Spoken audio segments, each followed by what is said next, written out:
Bonjour les filles, aujourd'hui Rachida nous présente une brioche fourrée au chocolat. السلام عليكم البنات، كي دايرين؟ لاباس؟ اليوم ان شاء الله نقدم لكم الشهاده.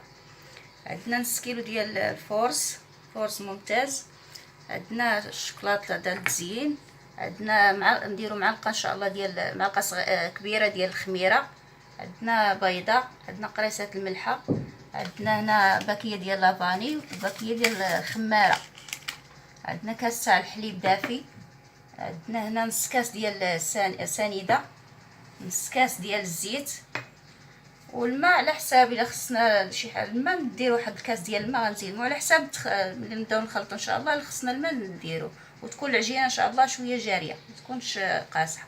غنبداو دابا التحضير ان شاء الله. بسم الله. دابا نديرو الزيت، نديرو نص كاس ديال السنيده،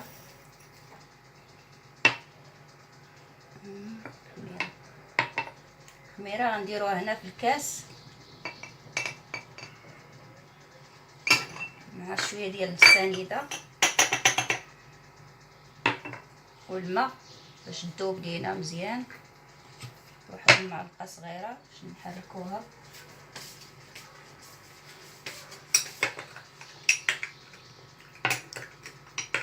نخليوها على جنب. نديرو باكيه السنيده،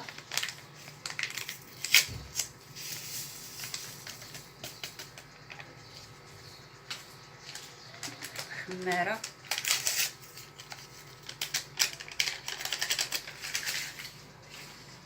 هذا التزيين هو البيضه، هاد قريصات الملحه،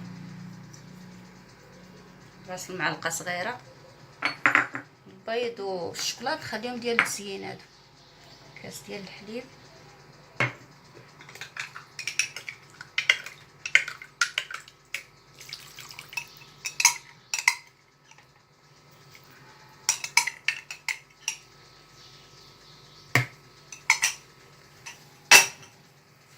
غنبداو ان شاء الله نخلطوه.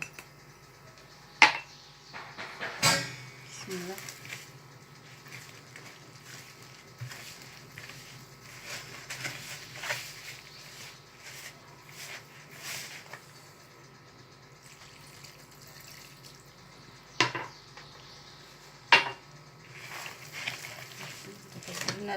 درنا الكاس ديال الحليب. الا خصنا الماء نزيدو، ما خصناش صافي، هذاك الماء كافي، هذاك كاس ديال الحليب كافي بركه.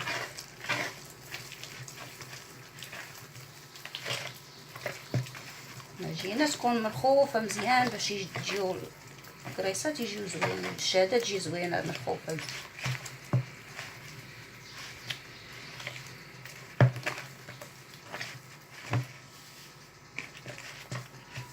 هذاك الكاس ديال الحليب اللي درناه راه كافي، نص كيلو ديال الفورس، ما نزيدوش الماء.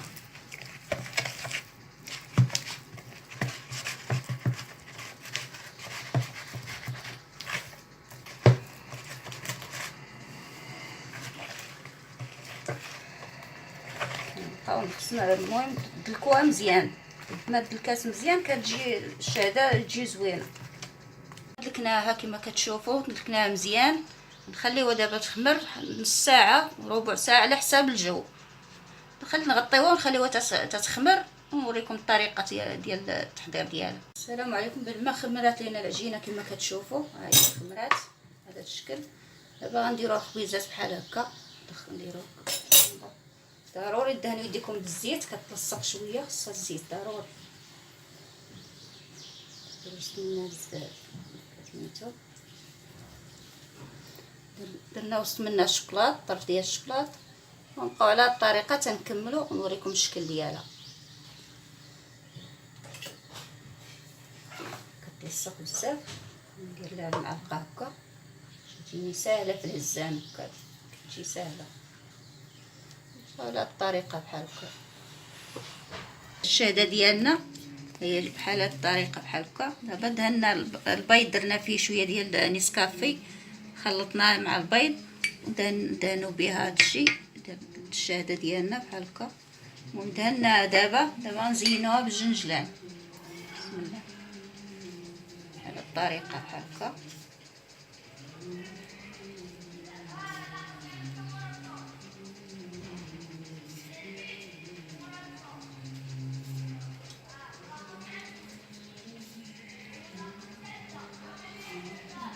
حنا زينا دابا بالجنجلان. الفران درناه كيسخن درجة حرارة 180 درجة.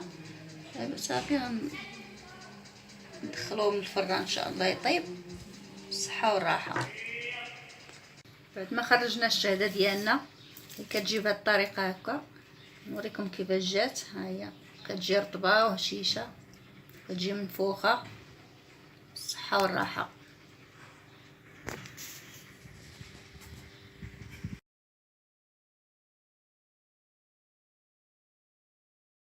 Pour réaliser la pâte à brioche, on a besoin de 500 g de farine, des carrés de chocolat de votre choix, une cuillère à soupe de levure de boulanger ou instantanée, un œuf, une pincée de sel, un sachet de sucre vanille et un sachet de levure chimique, un verre de lait tiède, un demi-verre de sucre en poudre et un demi-verre d'huile. En cas de besoin, on ajoutera de l'eau si le verre de lait ne nous suffit pas pour le mélange de la pâte. La pâte devra être un peu liquide.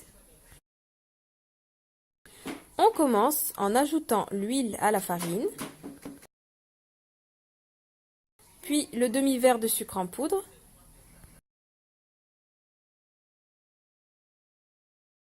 ici on dilue la levure de boulanger avec un peu de sucre et de l'eau tiède.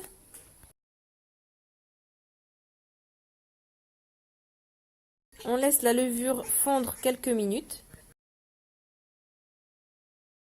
On ajoute le sachet de sucre vanille.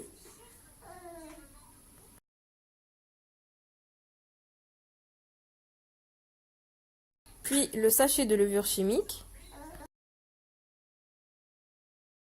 La pincée de sel. Laissez de côté l'œuf et le chocolat qui nous serviront plus tard.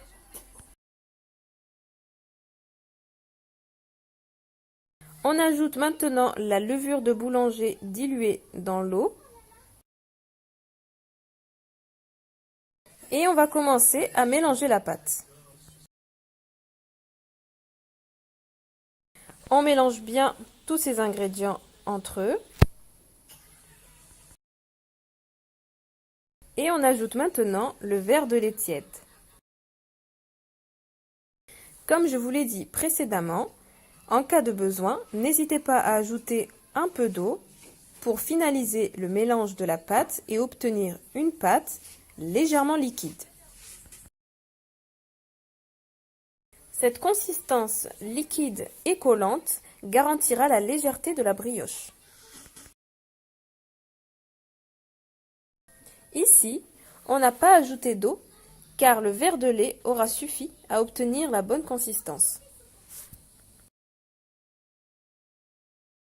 On continue ainsi à bien travailler la pâte pendant 10 à 15 bonnes minutes. Plus elle sera travaillée et meilleure sera la brioche. Une fois bien travaillée, voilà la consistance de la pâte.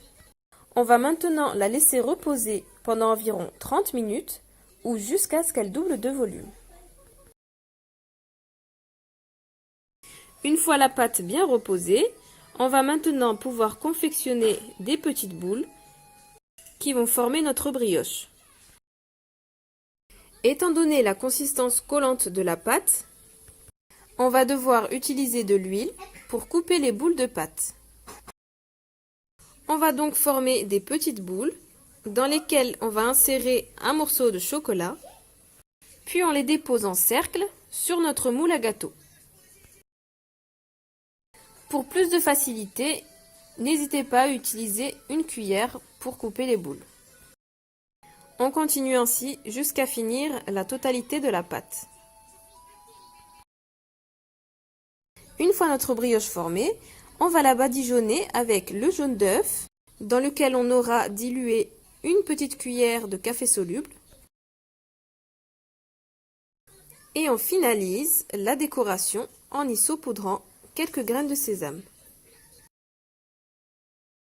On va maintenant l'enfourner dans un four préchauffé à 180 degrés pendant environ 30 minutes. Voilà notre brioche une fois cuite, dorée et moelleuse à souhait. En espérant que cette recette vous aura plu, si vous avez des questions, n'hésitez pas à nous solliciter en les laissant en commentaire. Abonnez-vous. À bientôt pour une nouvelle vidéo.